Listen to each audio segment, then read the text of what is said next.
প্রমাণ করে তোমার কোনো আল্লাহ নাই, তোমার কোনো নবী নাই, তোমার কোনো ধর্ম নাই, তোমার ধর্মই তোমার মোবাইল, তোমার সবকিছু তোমার মোবাইল। আফারাআইতা মান ইত্তাখাযা ইলাহাহু হাওয়াহু, আল্লাহ কোরআনে বলছে, হে নবী আপনি দেখেন ওই নাফরমানদের যারা তাদের মনের ইচ্ছাকেই নিজের খোদা বানিয়ে ফেলেছে। কোরআন শরীফের আয়াত কি নাম? আফারাআইতা মান ইত্তাখাযা, যে তার নিজের হাওয়া নিজের মনের চাহিদাকে নিজের খোদা বানিয়ে ফেলেছে। আল্লাহ বলছে আমি তোরে ওয়াদা দিলাম, ওয়া আদাল্লাহুল্লাহু আলা ইলমিন, আমি তার ইচ্ছে করে আমি আল্লাহই তাকে পথভ্রষ্ট করে দেব। মনের চাহিদার ধারাবাহিক অনুসরণ করিলে আল্লাহর ওয়াদা আছে, আল্লাহ বলছে একদিন আমি তাকে এমন পথ হারা করে দেব আর কোনোদিন সে পথ পাবে, আর কোনোদিন না, আর কোনোদিন না। ওয়া খাতামা আলা সামঈহি ওয়া কলবি, আমি তার কানে এবং তার অন্তরে মোহর মেরে দেব। ওয়া জাআলা আলা বাসারিহি গিশাওয়া, আমি তার চোখের সামনে পর্দা ফেলে দেব। কানও বন্ধ, দিলও বন্ধ, চোখের সামনে পর্দা। ফামান ইয়াহদিহি মিন বাদিল্লাহ, আল্লাহ বলে বন্ধু বলেন তো এবার এই নাফরমানকে আমি আল্লাহকে বাদ দিয়ে এবার হেদায়েত দিবে কে?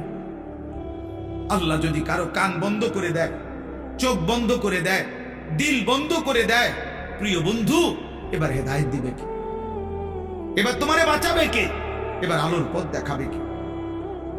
365 দিন, বছরের পর বছর, দিনের পর দিন যারা নামাজ পড়েন না, এই বয়স্ক বাবা, মাঝ বয়সী 30 বছর ধরে সুদ খান যারা, কিস্তি নেন, 40 বছর ধরে যারা বিড়ি খাইতেছেন, সিগারেট খাইতেছেন, বছরের পর বছর ধরে যারা বৃদ্ধ বয়স হয়ে যাওয়ার পরেও টেলিভিশনে চা দোকানে বসে বসে নাচ গান নর্তকীর ছবি দেখেন, নাটক সিনেমা দেখেন, যেই সমস্ত মা বোনেরা 20 বছর 30 বছর ধরে বেপর্দা চলতেছে, কথায় কথায় বছরের পর বছর গালি দিচ্ছেন, হারাম রোজগার করছেন, 2 নম্বরই উপার্জন করেন, ওজনে কম দেন, 2 নম্বরই ব্যবসা করেন, এই নাফরমান যদি আল্লাহর কোনোদিন না ফিরায়,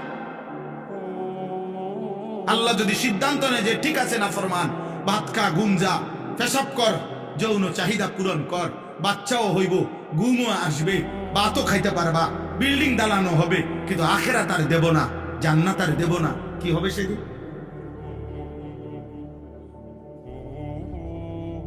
ওয়ালা তাকুনু কাল্লাযীনা নাসুল্লাহ ফাআনসাহুম আনফুসাহুম, এই যে কোরআনের আয়াত, আল্লাহ বলে মুমিন আমি আল্লাহকে এই পরিমাণ ভুলে যেও না। চাইল দিয়ে নাম নেই, আপনি কুকুরটা সরা, আগে গুনাহ বর্জন করো। ইত্তাকিল মাহারিম তাকুন আ'বাদান নাস, নবী সাল্লাল্লাহু আলাইহি সাল্লাম বলেছে গুনাহ ছাড়ো, তুমি হবে সর্বশ্রেষ্ঠ ইবাদতওয়ালা বান্দা। নবীজি বলছে ফাত্তাকুদ দুনিয়া ওয়াত্তাকুন নিসা, দুনিয়ার ধোঁকা থেকে বাঁচো, নারীর ধোঁকা থেকে বাঁচো, নারীর ধোঁকা থেকে বাঁচো। আল্লাহ নবী সাল্লাল্লাহু আলাইহি সাল্লাম বলছেন, আল্লাহ কোরআনে বলছেন ওয়াদারু যাহিরাল ইসমি ওয়া বাতিনা, হে আমার বান্দা প্রকাশ্য গোপন সব গুনাহ থেকে বাঁচো, ছেড়ে দাও। ওয়ালা তাকরাবুল ফাওয়াহিশা মা যাহারা মিনহা ওয়া মা বাতান, আল্লাহ বলছে বান্দা প্রকাশ্য গোপন কোন অশ্লীলতা বেহায়াপনার কাছেও যেও না। আল্লাহ বলছে ওয়ালা তাকরাবুজ জিনা, আমার বান্দা জিনা ব্যভিচারের কাছেও যেও না, ইন্নাহু কানা ফাহিশা, এটা খুব বেশি খারাপ কাজ। এই যুবক, নারীর এই অসভ্য প্রীতি, নারীর এই আকর্ষণ, এই মোবাইল নারীর ছবি, অশ্লীল দৃশ্য, হারাম এই ছবি, খোদার কসম এটা ছবি না, মোবাইলের ওইটা নারী না, মোবাইলের ওইটা নারীর ছবিও না, এটা নারীর ছবির ছায়া। মোবাইলের ওইটা নর্তকী না, ওইটা নর্তকীর ছবিও না, নর্তকীর ছবির ছায়া।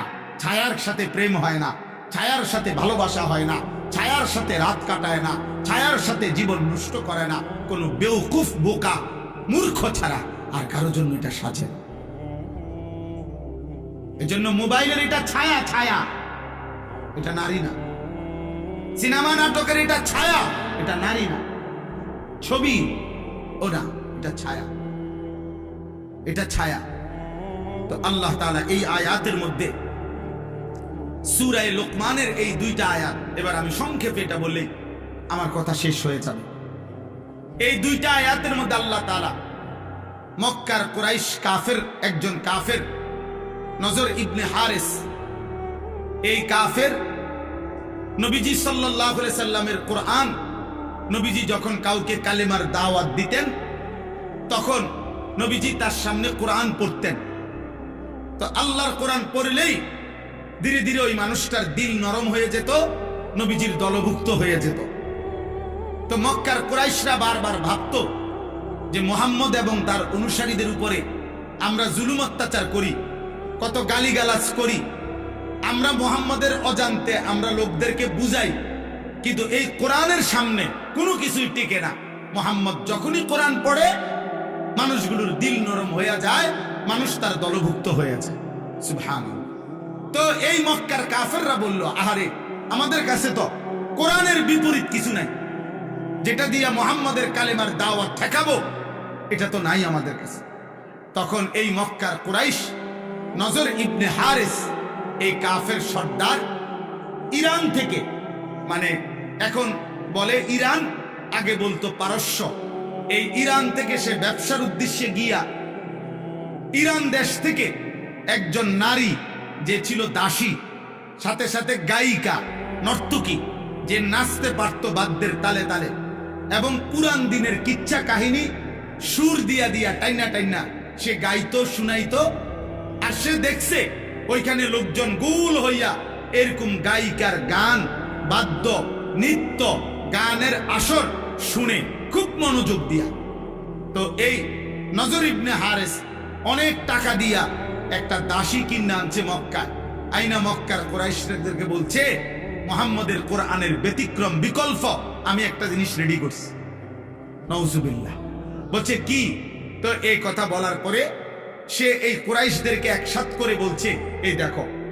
তখন সে তার ওই দাসী যে গায়িকা ছিল, নাচতে পারত, গান গাইতে পারত, বাদ্যের তালে তালে নাচতো, গাইতো, পুরান দিনের কিচ্ছা কাহিনী সুরে সুরে টাইনা টাইনা বলতো, এই না দাসীকে সে এদের সামনে পেশ করছে। এবার সে বাদ্যের তালে তালে নাচে, গায়, আর ওই পুরান দিনের কিচ্ছা কাহিনী সুরে সুরে টেনে টেনে বলে। আর আস্তে আস্তে কিছু দুষ্ট চরিত্রের যুবক, কিছু দুষ্ট চরিত্রের অসৎ মানুষ ধীরে ধীরে ওই গান বাদ্যের আড্ডার মধ্যে জমতে শুরু করছে। আর তখন এই ব্যক্তি, এই নজর ইবনে হারিস, এই মুশরিক কাফের বসা বসা নবীজিকে ঠাট্টা করত আর বলতো, মুহাম্মদ তোমার কোরআন এবার বুঝবা, দেখি তোমার কোরআন শুনে কয়জন আর আমার গায়িকার গান শুনে কয়জন। কোরআনের বিপরীতে নবীর কোরআনকে, দ্বীনকে, শরীয়তকে ঠাট্টা করত। এই মুশরিকের এই আচরণের জবাবে কাফেরদের এই গান বাদ্য, গানের আসর, গায়িকার আসর, নায়িকার আসর, নৃত্যের আসর, বাদ্যের আসর জমানোর কারণে আল্লাহ তাআলা তাদের জবাবে কোরআনের এই দুইটা আয়াত নাযিল করেছে। বুঝতে পারছনি ভাই? এবার আয়াতের তরজমা শুনেন। আল্লাহ তাআলা বলেন, অমিনান নাসি মান ইয়াশতারি লাহবাল হাদিস। আল্লাহ বলেন, বন্ধু, কিছু নাফরমান পাপী আছে, লোক এমন, কিছু লোক এমন আছে যারা প্রতিনিয়ত বেহুদা কথা, অনর্থক কথা, এই অনর্থক কথা বলতে, বেহুদা কথা বলতে, অপ্রয়োজনীয় গুনাহ মিশ্রিত কথাবার্তা সংগ্রহ করে, ক্রয় করে, ব্যবস্থাপনা করে, আসর জমায়। সমস্ত তাফসিরের মধ্যে আছে এই বেহুদা কথা বলতে, অনর্থক কথা বলতে বুঝানো হয়েছে আল গিনা ওয়াল মাজামির, গান এবং বাদ্য, এটার প্রথম অর্থ। আরো অতিরিক্ত অর্থ হইল ক্রীড়া, কৌতুক, হাসি, ঠাট্টা, বেহুদা, এই নাটক, নভেল, অবসর বিনোদনে হাস্যরসিকতা করে অর্থহীন অপ্রয়োজনীয় যত কথা, এগুলোকেও বলা হয় লাহবাল হাদিস। তবে প্রথম অর্থ হলো গান বাদ্য। আল্লাহ তাআলা বলেন, এই যারা প্রতিনিয়ত গান বাদ্য সংগ্রহ করে, ব্যবস্থাপনা করে, কেন? লিউদিল্লা আন সাবিলিল্লাহি বিগাইরি ইলমিন, অজ্ঞতা বশত, মূর্খতা বশত আমি আল্লাহর পথ থেকে আমার বান্দাদেরকে পথভ্রষ্ট করার জন্য, অর্থাৎ দুইটা বিষয়। এক হইল নিজেকে মনে করে জ্ঞানী, আসলে এই গান বাদ্য আর গুনায় আসক্ত ব্যক্তি মূর্খ। আর দ্বিতীয়ত হইল ওদের ইচ্ছা আমি আল্লাহর পথ থেকে আমার বান্দাদেরকে দূরে সরায় দিবে, কোরআন থেকে দূরে সরায় দিবে, দাওয়াত থেকে দূরে সরায় দিবে, ইসলাম থেকে দূরে সরায় দিবে।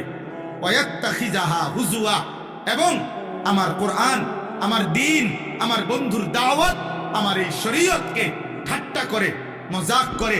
আল্লাহ বলেন, বন্ধু আমি স্পষ্ট জানিয়ে দিলাম, উলাইকা লাহুম আযাবুম মুহিন।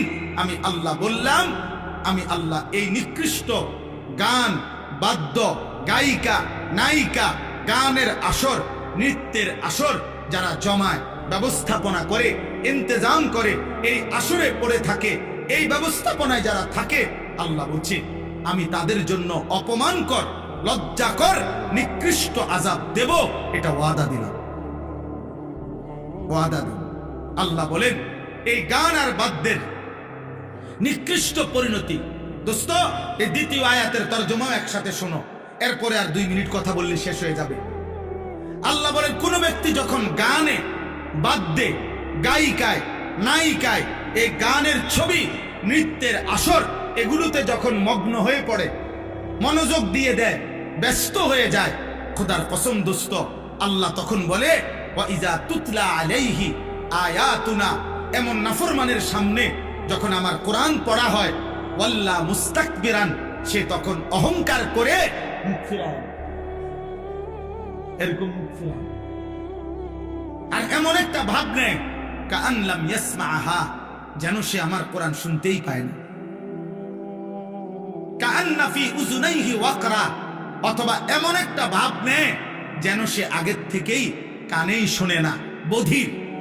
বধির মানে আমার কোরআন, আমার আওয়াজ, আমি আল্লাহর কালাম, আমার শব্দ, আমার কথা তার কানেই পড়ে না, কানেই পড়ে না। এ পরিমাণ গানে অভ্যস্ত, বাদ্যে অভ্যস্ত, নৃত্যে অভ্যস্ত, নায়িকায় অভ্যস্ত, হারাম ছবিতে অভ্যস্ত, যে আমার কথা তার কানেই পড়ে না।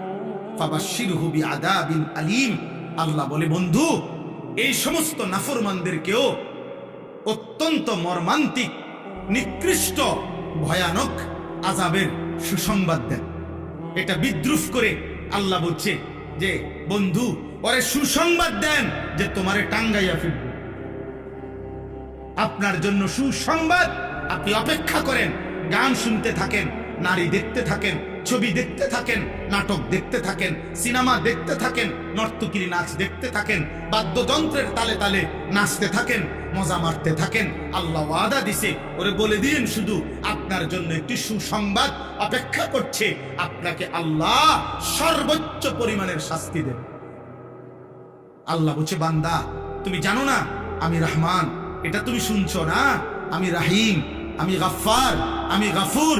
কিন্তু বান্দা মনে রেখো, আমি শুধু রহমান আর রাহিম না, আমি কিন্তু জব্বার, আমি কাহ্হার, আমি আজিজ, আমি যুনতিকাম। আমি যেমন দয়াবান তেমন আমি প্রতিশোধ গ্রহণকারী, আমি শাদীদুল ইকাব, কঠিন শাস্তিদাতা, আমি সারিউল হিসাব, দ্রুত হিসাব গ্রহণকারী। আমি ছাড়ব না, আমি ছাড়ব না। বন্ধু আমার, নওজোয়ান সাথী, আমি তোমাদের জন্য বলছি, প্রিয় ভাই আমার, এবার শেষ কথা শোনো।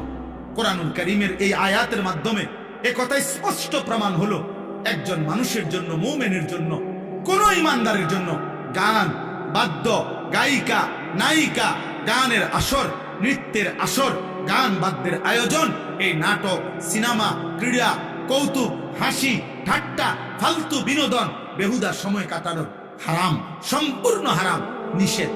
আমার ভাই তুমি বলো এবার, এই বড় মোবাইল দিয়ে দিবানিশি তোমরা কি করছো? তোমরা কি করছো? 16 বছরের, 14 বছরের, হ্যাঁ জরুরি কথা বলছেন, জরুরি কথা বলছেন। আজকে লক্ষ লক্ষ যুবক অনলাইনে, মোবাইলে জুয়া খেলে। জুয়া, হায় জুয়ারি, হায় নেশাখোর, নারী লোভী, এই মোবাইলের আসক্ত যুবক। একটা কথা মনে রাখো, এই পৃথিবীতে মানুষ পাপীকে মানুষ নামে ডাকে না, পাপের নামে ডাকে।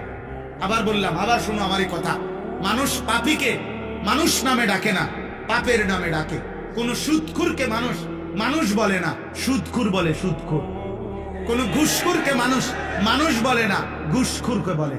কোন নেশাখোর তারে মানুষ আর মানুষ বলে না, তারে বলে মদখোর, নেশাখোর, গাঁজাখোর, ফুট্টাখোর, বাবাখোর, ডাইলখোর, ইয়াবাখোর, হারামখোর। অতএব জুয়ারিকে, এই নাফরমান, পৃথিবীবাসী তোকে জুয়ারি বলবে, জুয়ারি। তোরে আর কোনোদিন মানুষ বলবে না। তোর 100 বছর পরে, 100 বছর পরে তোর নাতিরে মানুষ বলবে, সর, তোর দাদা ছিল জুয়ারি, তোর দাদা ছিল নেশাখোর, তোর দাদা ছিল সুদখোর। বেড়া জ্বালাইয়া কইলে করে লাইছে গেলাম সুদ খাইয়া, সর তুই এনতে বেড়া। শুধু তুমি না, তুমি তোমার আগামী জেনারেশনকেও কলঙ্কিত করে গেলা, লজ্জিত করে গেলা, লজ্জিত অপমানিত করে গেলা। তুমি তোমার প্রজন্মকেও শেষ করে দিলা, তুমি তোমার ফ্যামিলিকেও শেষ করে দিলা, ফ্যামিলিকেও শেষ। এই জন্য আমি অনুরোধ করছি, আজকের থেকে তোমরা নওজোয়ান ভাই, তোমরা ফিকির করো। মোবাইল প্রয়োজন থাকতে পারে কারো, প্রয়োজনকে প্রয়োজনের মধ্যে সীমাবদ্ধ রাখো। যেখানে অফিসের কাজ, ব্যবসার কাজ, চাকরির কাজ, পড়ালেখার কোনো কাজ, ঠিক আছে দোস্ত, প্রয়োজন তো প্রয়োজনই। মোবাইল ধরা কেউ হারাম বলে নাই। মোবাইলের হারাম ছবি, হারাম গান, হারাম দৃশ্য, হারাম নারী, সেটা হারাম বলছে। বড় মোবাইল এমনি হাত দিয়ে ধরা হারাম, সেটা না। তুমি নিয়ন্ত্রণ করো, নিজের আখলাকের হেফাজত করো। চরিত্রের সৌন্দর্য, প্রকৃত সৌন্দর্য, চরিত্রের পবিত্রতা, এটাই মূলত ভদ্রতা। আল্লাহ নবী সাল্লাল্লাহু আলাইহি সাল্লাম বলছে, শেষ জামানায় আমার উম্মতের উপরে 3টা বড় আযাব আসবে। তাদেরকে জমিনে ধসাইয়া দেওয়া হবে, পাথরের বৃষ্টি বর্ষণ করা হবে, আর চেহারা বিকৃত করে দেওয়া হবে। আল্লাহ নবীকে সাহাবীরা বলছে, কখন ইয়া রাসূলুল্লাহ? নবীজি বলছেন, ইজা যাহারাতিল কায়নাত, যখন গায়িকা বেড়ে যাবে, ওয়াল মাআজিফ, বাদ্যযন্ত্র বেড়ে যাবে, ওয়াস্তাহাল্লাতিল খামরা, মানুষ পানির মতো, এরকম পানির মতো হালাল মনে করে মদ পান করতে থাকে। নবীজি বলছে, তখন হয়তো কাউকে জমিনে ধসাইয়া দেওয়া হবে, কারো উপরে পাথরের বৃষ্টি বর্ষণ হবে, কারো চেহারা বিকৃত হয়ে যাবে। হতে পারে যুবক, এমন কোন দিন যে সারা দিনে 5 ওয়াক্ত নামাজ পড়ো নাই, আর সারা দিন সারা রাত মোবাইলে নারী ছবি, উলঙ্গ দৃশ্য, গান বাদ্য, জিনা ব্যভিচার, মদ জুয়ার আড্ডায় পড়েছিলা, এভাবে রাত 3টায় ঘুমায় গেলা। হতে পারে যদি কোনোদিন কল্পনা করো তো, যদি কোনোদিন ঘুম থেকে উঠে দেখো তোমার চেহারা হয়ে গেছে শুকরের মতো, কুত্তার মতো, বাঁদরের মতো, হতে পারে না? কথা বলে না? নবী সাল্লাল্লাহু আলাইহি সাল্লামের 1450 বছরের কোনো কথা ভুল প্রমাণিত হয় না। এই পৃথিবীতে বনি ইসরাইলের পূর্ববর্তী জাতির নাফরমান মানুষকে আল্লাহ তাআলা চেহারা বিকৃত করে পশুর আকৃতি, বাঁদরের আকৃতি বানায় দিয়েছেন। এ কথা কোরআনে আছে, এ কথা কোরআনে আছে। যুবক, 14 বছর, 16 বছরের, 18 বছরের অসংখ্য ছেলে আছো তোমরা এমন, গুনাহ করতে করতে, নারী দেখতে দেখতে, গান শুনতে শুনতে, জুয়া খেলতে খেলতে, হারাম করতে করতে তোমাদের চেহারা ভিতরে ঢুকে গেছে, সাফার কোডি ভিতরে ঢুকে গেছে। এত কম বয়সী ছেলে আরেকটু ফিটফাট, আরেকটু সুন্দর, আরেকটু মায়াময়, আরেকটু নাদুস নুদুস দেখা যাওয়ার কথা ছিল, কিন্তু গুনাহ তোমার শরীর নষ্ট করে দিছে। তুমি ইনসাফের সাথে দেখো। অতএব আজকে তোমাদের কাছে অনুরোধ করলাম, তোমরা গান বাদ্য, মোবাইলের আসক্তি ছেড়ে দাও, ছেড়ে দাও বাপ। হযরত আবু বকর সিদ্দিক রাদিয়াল্লাহু তাআলা আনহু বলছেন, আল গিনা মাজামিরুশ শাইতান, গান হচ্ছে শয়তানের বাদ্য। ইমাম আজম আবু হানিফা রাহমাতুল্লাহ আলাইহি বলছেন, সিমাউল আগানি ফিসকুন, গান শোনা প্রকাশ্য পাপ, ওয়াত তালাজ্জুজু বিহা কুফরুন, গান শুনে মজা পাওয়া কুফরি, কুফরি, কুফরি। গান শুনে মজা, এই যে গান শুনে, এরপরে এই যে এমন তাল মারে না, এমন, এরপরে ঢোলে, এরপরে হাত বাড়ি দেয়, পাও বাড়ি দেয়, এরপরে গায়িকা নর্তকীর গায়ে টাকা দেয়, টাকা ছাড়ে। হ্যাঁ, মনে রাখবা ভাইয়া, যেখানেই বাদ্য বাজে, সেটা যদি ধর্মের নামে গান হয়, ভক্তিমূলক গান হয়, পীরের নামে গান হয়, মাজারের নামে গান হয়, আর অন্য সিনেমার নামে গান হয়, একই রকম হারাম, একই রকম হারাম, একই রকম হারাম। এটা যেখানেই বাদ্য সেখানেই হারাম, সেখানেই হারাম। যেখানেই নারীর আড্ডা সেখানেই নেশার আড্ডা, সেখানেই গানের আড্ডা। তিন জিনিস এক ক্ষতি আনে, মদ, নারী আর গান। এই তিনটা এক ক্ষতি আনে, এক দাগে। যেখানে মদ আছে সেখানে নারী আছে, সেখানে গানও আছে। যেখানে গান আছে ওখানে নারীও আছে, নেশাও আছে। তিনটা কি এক ক্ষতি আনে, এক ক্ষতি, এক দাগে। এক ক্ষতি আনে তিন দাগ। এই তিন জিনিস বরাবর। অতএব কোন নামে বাদ্য বাজানো যাবে না, কোন নামে না, ভক্তির নামেও না, অভক্তির নামেও না। আল্লাহ আমাদেরকে হেফাজত করে।